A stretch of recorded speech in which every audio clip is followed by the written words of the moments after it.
Hey everybody, welcome to Coil Garage. It is a hot, actually, happy Independence Day. Today's July 4th. And I am in my 2014 Mercedes SLK 250. Actually, I was thinking about selling it, so it decided to throw a check engine light. And I'm going to show you what the issue is. Stand by just 1 second. All right, so we got out the Altel code reader dude here, and it's telling me I have P0301, and that is a cylinder 1 misfire detected. So I'm going to have to do some research and figure out what's going on, what could be causing that code, and see if we can get it fixed. So hopefully the rest of this video will be me fixing the issue instead of me taking it to a service center. So stand by, you'll find out sooner than I will. So what I did to diagnose the problem that you saw in the first little section of this video, the trouble code said cylinder 1 misfire. So I did a little research. There was a couple things that it could be. So what I did is I decided maybe it's the coil, just based on the way the car was running. So I removed the coil from cylinder 1 and I swapped it with the coil in cylinder 2. So I just kind of swapped the two coils. I reset the trouble codes, took the car up the road, check engine light came back on. I came back and ran the ODB tool again, the scanner on it, and it said cylinder 2 misfire. So the coil is bad. I did watch a couple of videos where some guy was talking about one of them, talking about taking the coil out and testing resistance, and if the resistance is low, then the coil is probably bad. I did that against both the coils from cylinder 1 and cylinder 2, and they both came out with roughly the same resistance, so maybe I did it wrong, don't know. But this was what I thought a fairly foolproof way of proving that it's the coil. So stand by. I'm going to go ahead and swap out the coil in cylinder 2 now with one that I bought at AutoZone. I think I paid $47 for the one at AutoZone. To get this repair job done at Mercedes would be anywhere from $200 to $400, or probably any repair place. And that's if they only did one coil. They'd probably recommend you do all 4 coils, so they're all brand new. So that's $90 a coil. You do the math, so that's like $500, $600, maybe even $700 with labor. But I'm going to do the job for $47 and maybe 5 or 10 minutes of my time. So stand by. All right, so first thing, this is the part that I got from, I think it was AutoZone. So this cover needs to come off. It just kind of snaps in place. So you just pull that out.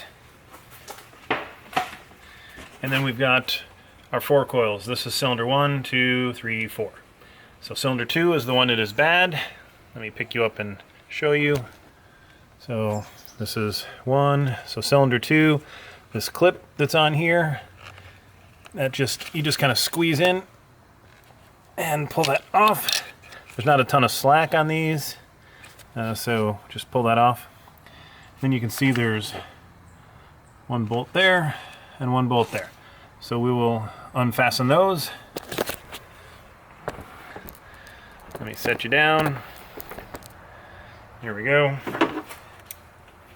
I think this is the right size. I'm using a 1/4 inch socket. It's probably supposed to be metric, but the 1/4 inch socket seems to work well. Alright, so take that out.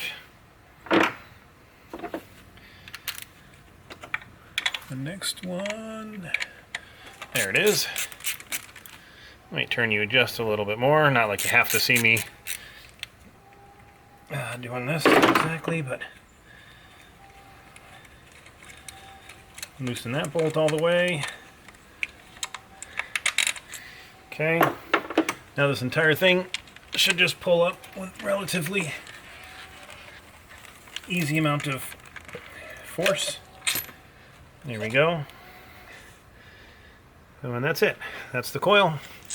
So save off these 2 bolts rather.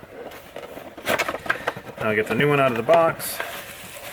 This one looks slightly different at AutoZone, but I think the problem is this is up. See how this is a little bit lower here? This one is up all the way. So I think it just needs to be down some. So, and they're the same the same length. So we'll try that, see what happens. But it looks like it's the right coil. So let's try it out. Let's see if this fits.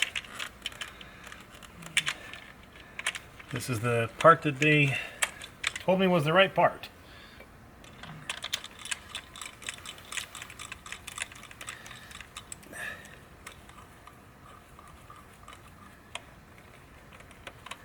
That down there. Get that screwed in. And switch the socket around. It doesn't have to be tight, just snug it down. Done. And then clip that back in. And then put the cover back on, and that is it. Well, that's not quite it. Now we got to start the car and probably reset the check engine light on it. So, oops, you're crooked. So I'm going to go ahead and put the cover back on that just pops in place. Then I'm going to go inside and get the keys because I left them in the house. And we'll start the car and see if the check engine light just resets itself. But more likely than not, I'm going to need my scan tool to reset the codes. So stand by for that. All right, let's just start the car.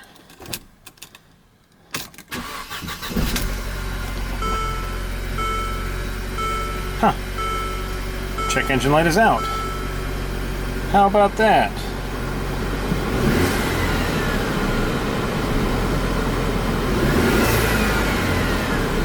I'm still going to go ahead and connect up the OBD tool and see if the codes are saved, and then just reset the codes. Because it might not be an active code anymore, but it'll probably be saved. So I'm just going to clear those all out, and maybe I'll take you guys through that real quick if you're interested in that. If you're not, thanks for watching. Give me a thumbs up, hit the notification bell, all that junk, and appreciate you. First things first, we got to connect this up to the OBD port, which is up under here. Oh, there it is. I found it. This clips up, and then you just kind of pull that down. And I don't remember if it's this orientation or the other. I think it's the other way. This orientation. There it goes. That's up in place. Now, we'll go ahead and connect up my scanner.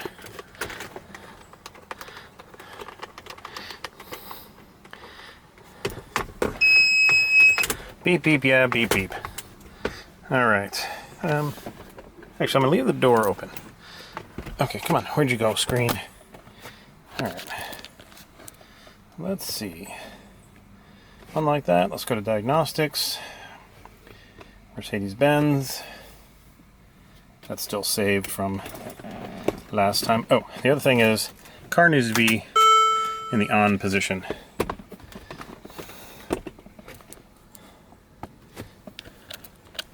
Alright, so let's do auto select. We'll take the VIN, hit OK, hit OK, hit yes. Now this is going to go through a long diagnostic process that I will skip forward for you guys. Scanning. This one will say fault because that's the saved fault from before. So that's what I need to clear out. And then it's going to go through and test a whole bunch of other stuff. It's going to tell me there's a fault on the door because driver's side door is open. Because it's hot as balls out here.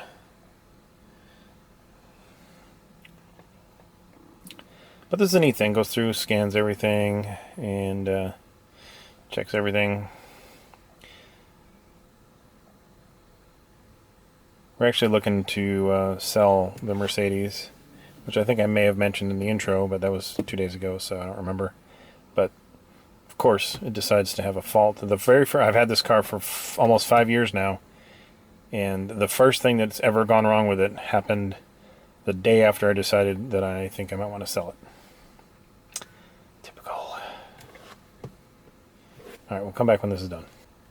So you can see the left front door, which there's only front doors on this car, but the left front door has a fault. It's because it's open. The neat thing about this tool is once this is all done, I'm sure a lot of other tools do this as well, but it'll put the faults, it'll sort the faults at the top. So this is done, and it shows the 2 faults at the very top. So we'll click on this guy here, a little arrow. And I'm not sure why it has to talk to the vehicle again, like it should have saved it. But maybe it just knows there's a fault and now it's getting details on the fault. It could be. Okay, so now it has trouble codes, so we're going to check trouble codes.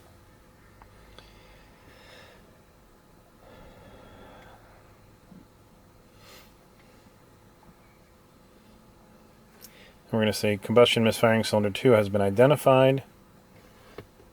And that just says current. So what we're going to do is go down here and we're going to clear and say yes. And that is going to clear that fault. And now what we're going to do is take this for a test drive. Yes, and so now what we need to do is just take the car for a test drive. So I'm going to shut all this stuff off, and we're going to head up the road real quick and see if we can get this fault to come back. It shouldn't, but only one way to tell. We'll get on the gas and give it a go. Alright, test drive is completed. No check engine light came back on, so we are good to go. Hope you guys enjoyed the video, and catch you guys next time. Thanks for watching.